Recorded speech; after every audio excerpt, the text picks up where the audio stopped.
Salut à tous, j'espère que vous allez bien. Et ben aujourd'hui on se retrouve pour parler d'un jeu qui m'a traumatisé quand j'étais minot. C'était le Speedball 2, un jeu de handball futuriste, et on en parle tout de suite après le générique.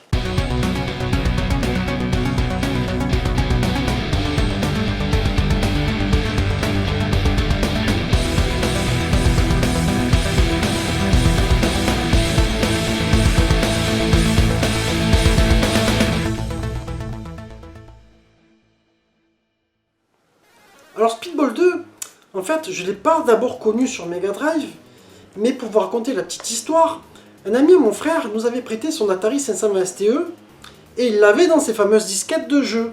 Et puis donc tout de suite dès qu'on le met, moi ce jeu-là m'a traumatisé. Déjà par son introduction avec sa musique qui est néo-apocalyptique, je sais pas comment dire ça, mais qui te plonge direct dans cette ambiance brutale et en même temps futuriste, et tout en restant dans le sport, tu vois. Et donc je découvre ce jeu-là, et franchement j'en deviens complètement amoureux. Je me rappelle, je passe des heures dessus. Alors pour parler un petit peu de ce jeu, il a été développé par les Bitmap Brothers. C'est un studio anglais qui a été créé en 1987. Il faut savoir qu'en 2019, ils ont été rachetés par Rebellion Software. Alors, ce fameux studio, il était connu pour un jeu qui s'appelait Xenon 2 et quelques autres jeux. Moi, je t'avoue que je ne les connaissais pas trop. En même temps, peut-être certains d'entre vous qui ont été un peu plus dans les ordinateurs de cette époque pourront en parler.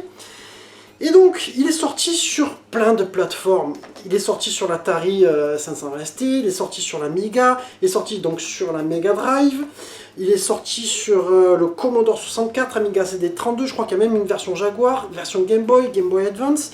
Bon, il faut savoir qu'il y a eu un premier volet qui était sorti en 1988. Moi, je ne crois pas avoir connu le premier jeu. Vraiment, il me semble que c'était vraiment tout celui-là que j'avais connu sur ce fameux Atari.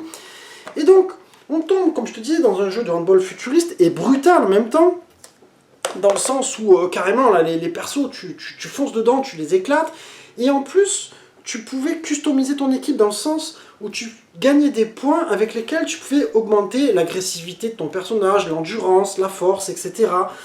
Il me semble même que tu pouvais acheter des persos qui étaient déjà boostés. Du coup, c'était un jeu qui te rendait carrément cinglé là-dessus. Alors moi ce que je vais te proposer, ça va être de passer directement au test. Alors, je vais prendre ma feuille parce que de loin je ne vais pas arriver à lire. Graphiquement, moi je te dis franchement pour l'époque, c'était complètement fou. Pour moi c'était une réussite. Ces couleurs bleues un peu, tu vois, c'était un peu les couleurs dans lesquelles on voyait le futur. Alors on ne voyait pas forcément le futur d'aujourd'hui, mais peut-être un futur encore plus lointain. Et puis il y avait aussi le fait que les persos ils avaient une tête, etc., leur gueule, etc.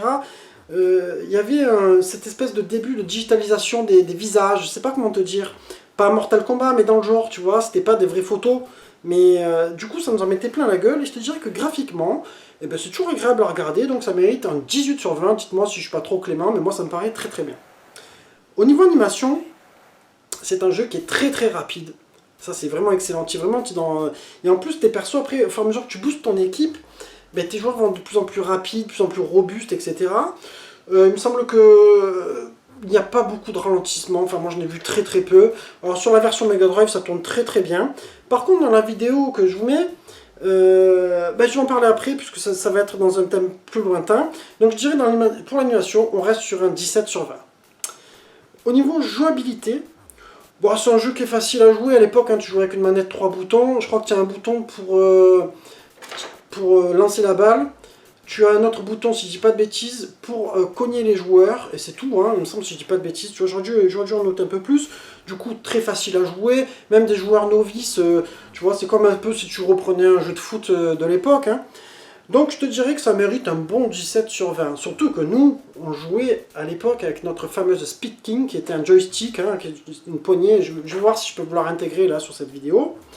Donc si je te dis que c'était facile sur ces joysticks là, ben, franchement sur les consoles c'était encore plus facile. Au niveau mix sonore, ben, c'est carrément, moi j'adore quoi. Franchement au niveau des bruitages, mais autant la musique, franchement elle va trop trop bien. Alors justement c'est là où je voulais en venir, c'est que c'est marrant, mais quand tu prends cette ROM et que tu la mets dans les émulateurs et tout ça, il n'y a jamais la musique en fait, elle est en début de jeu puis après elle n'y est plus. Et j'ai vu, en fait, sur le net, les gens qui ont fait des vidéos sur ce jeu, et ben en fait, ils filment directement leur télé à cause de ça. Je sais pas pourquoi, s'il y a eu des droits par rapport à cette musique, qui fait que tu les retrouves pas dans les ROM. Ça m'arrive sur quelques jeux aussi, je crois Destruction Derby 2, quelques jeux comme ça. Donc je te dirais qu'au niveau mix sonore, t'en prends plein la gueule aussi, et ça mérite un très bon 18 sur 20, c'est impeccable. Surtout qu'à l'époque, tu n'avais pas la technologie d'aujourd'hui pour faire des musiques. Hein. Alors, au niveau durée de vie, ben, c'est un jeu pour lequel, si tu rentres dedans, moi je me rappelle, je l'ai poncé comme un malade, hein, je voulais augmenter mon équipe, gagner le championnat, etc.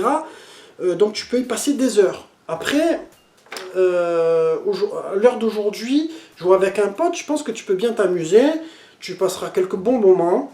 Je te dirais que ça mérite du coup un 16 sur 20 pour la durée de vie. En verdict, je vais lire deux choses. Avant de lire le mien, je vais lire un verdict de notre fameux AHL national, hein, qui travaillait à l'époque pour Tilt et qui avait mis ça.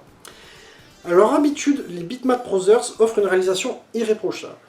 Speedball 2 est un jeu d'une grande richesse qui surclasse toutes les autres simulations de sport futuristes. Il faut reconnaître qu'à l'instar du programme précédent, Speedball 2 présente une excellente gestion des joueurs et que la jouabilité est un modèle du genre. Tu vois, ça, c'était un petit peu la conclusion de notre ami AHL en janvier 91 sur Tilt. Moi, je te dirais, du coup, en verdict, un jeu qui est totalement novateur pour l'époque. Malheureusement, il a eu un reboot sur PS1 qui s'appelle Speedball 2011, si je dis pas de bêtises, je l'avais testé. Et en fait, ils ont voulu faire un truc avec de la 3D, etc. Ça a perdu tout son sens. Comme quoi, il y a des jeux aussi qui peuvent pas passer de la 2D à la 3D. Mais du coup, il a été oublié des next-gen, c'est un peu dommage. Mais il va atterrir quand même sur une note de 17 sur 20. Donc pour moi, ça reste quand même un excellent jeu que j'ai eu grand plaisir à rejouer. Et bien voilà, donc on arrive sur la fin de ma vidéo. J'espère qu'elle vous aura plu. J'espère que vous n'avez pas trop chaud. Moi, c'est pour ça que je fais des vidéos un petit peu rapidement en ce moment, je vous avoue, parce que franchement, entre les éclairages et la chaleur, c'est un petit peu difficile. Et bien en attendant, je vous embrasse tous les amis et je vous dis à très bientôt. Ciao, ciao!